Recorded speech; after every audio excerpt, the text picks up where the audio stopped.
In the heart of an ancient jungle, long shrouded by mist, there existed a temple dedicated to a powerful and mythical serpent. The serpent, known as Naga, was said to possess the ability to grant any wish, but at a dire cost. The soul of the one who made the wish would be bound to the serpent's power for eternity. No one had ventured into the jungle for centuries, as the stories surrounding Naga were filled with fear. It was said that those who sought the serpent's power were doomed to fall into madness, unable to escape the curse that followed. But one day, a young adventurer named Lucas, driven by greed and ambition, arrived in the jungle. A researcher by trade, he had uncovered ancient texts that hinted at the location of the Naga's temple. Despite the warnings in the texts, Lucas was undeterred. He believed that he could control the serpent's power, that he could be the one to rewrite the story of the cursed temple. Lucas set off alone, with only his map and a backpack full of supplies. The jungle was dense, its vegetation so thick that sunlight barely penetrated the canopy above. Strange noises echoed through the trees, and the air felt unnaturally still. Yet, Lucas pressed on, determined to reach the temple. Days passed, and Lucas began to feel the weight of the jungle closing in around him.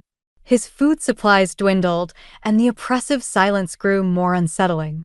At night, he heard whispers, voices that seemed to come from the shadows, warning him to turn back. But Lucas was resolute. He could hear the call of the temple in his mind, the promise of power and glory. Finally, after what felt like an eternity, Lucas stumbled upon the entrance to the temple. It was massive, its stone doors covered in intricate carvings of serpents and ancient symbols. As he approached, the whispers grew louder, almost pleading, but Lucas ignored them. With a deep breath, he pushed the doors open. Inside the temple, the air was thick with the scent of incense and decay.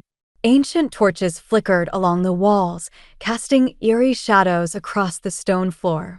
The further Lucas ventured into the temple, the more he felt as if he were being watched. His skin prickled with unease, but the allure of the serpent's power pushed him forward. At the heart of the temple, he found an enormous stone altar. Atop the altar was a massive serpent statue, its eyes gleaming with an unnatural light.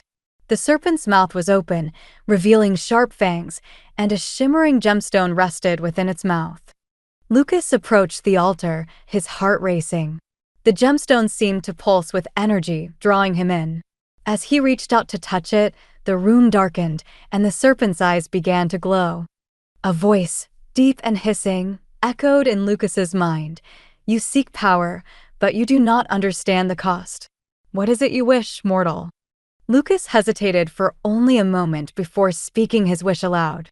"I wish for eternal life," he declared, believing that immortality would make him the greatest of all adventurers. "I wish to never grow old, to never die." The serpent's eyes narrowed, and a chilling laugh reverberated through the temple. The gemstone in the serpent's mouth glowed brightly, and a forceful gust of wind swept through the room. Lucas stumbled backward, but the wind pushed him forward, forcing his hand into the gemstone. A surge of energy coursed through his body, and a sharp pain pierced his chest. He gasped for air as his skin began to burn, his body feeling as if it were being torn apart. He tried to scream, but no sound came out.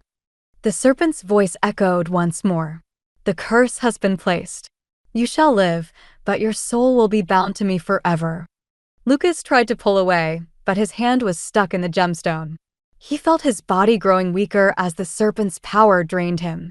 His once strong body began to wither, and his mind became clouded with fear. The temple walls seemed to close in, and the whispers returned, now mocking him. Lucas collapsed on the cold stone floor, gasping for breath. The pain had subsided, but a deep emptiness remained within him. He could feel the serpent's power coursing through his veins, and he knew that he had made a terrible mistake. His vision blurred, and the room around him began to change. The temple walls faded away, and he found himself standing at the edge of a vast, dark ocean. The serpent's form appeared before him, its massive coils rising from the depths of the water. "You wanted immortality," the serpent said, its voice echoing like 1,000 whispers. "But immortality comes with a price. Your soul is mine, and you will never escape my grasp." Lucas tried to run, but his legs wouldn't move. He was trapped, his body frozen in place by the serpent's curse.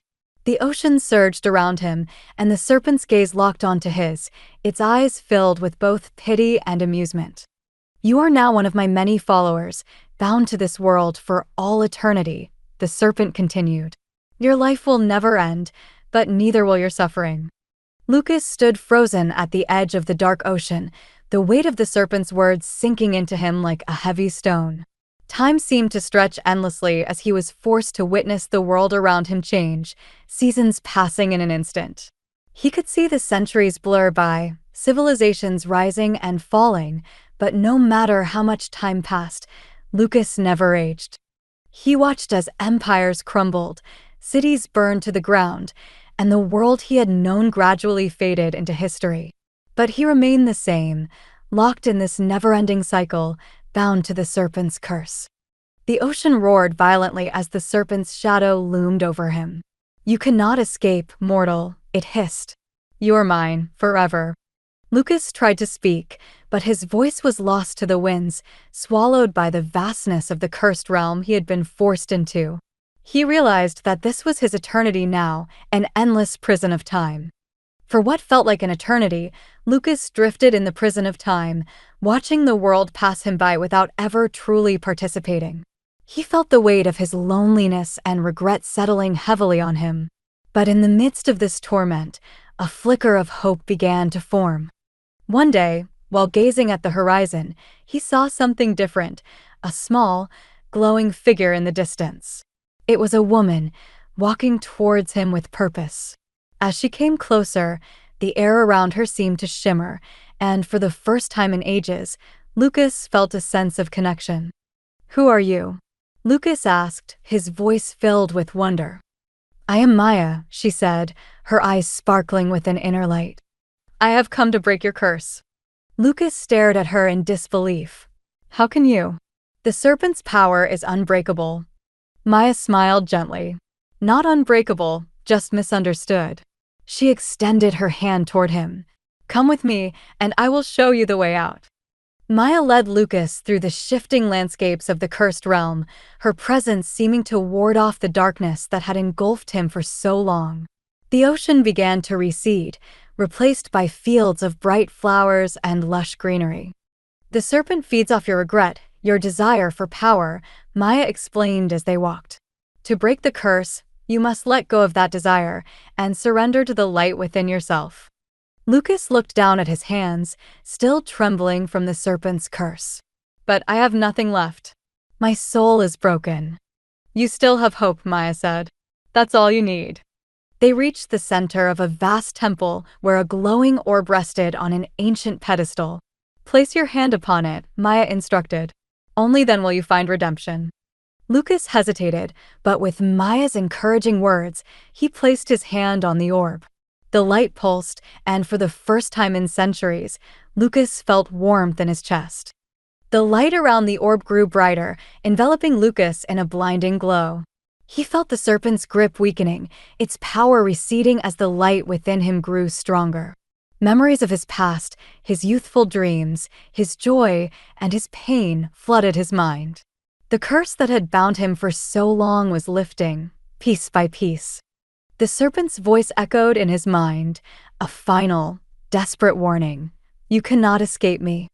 But Lucas stood firm, his body no longer trembling under the serpent's power. "I am not your servant anymore," he said, his voice filled with newfound strength. The orb burst with light, and the darkness that had held him captive for centuries finally shattered. The serpent let out a furious scream, its form dissolving into the light, never to return. When the light faded, Lucas found himself standing in a vast, open field. The oppressive weight of the curse was gone, and for the first time in centuries, he felt truly free. Maya stood beside him, smiling with quiet satisfaction. "You've done it," she said. "You've broken the curse." Lucas looked around, his heart swelling with gratitude. He was no longer bound by time or the serpent's will. He was free to live again, to make choices without fear of eternal punishment. "I don't know how to thank you," Lucas said, his voice filled with emotion. "You already have," Maya replied, "by finding your own redemption." As Lucas walked away from the ruined temple, he knew his journey wasn't over. He had a second chance at life, and this time, he would use it wisely. He had learned the hard way that power, when sought for the wrong reasons, could lead to destruction. But now, he could choose a new path, one of compassion, understanding, and hope. And so, the man who had once been bound by greed and ambition now walked toward a future where redemption was his greatest gift.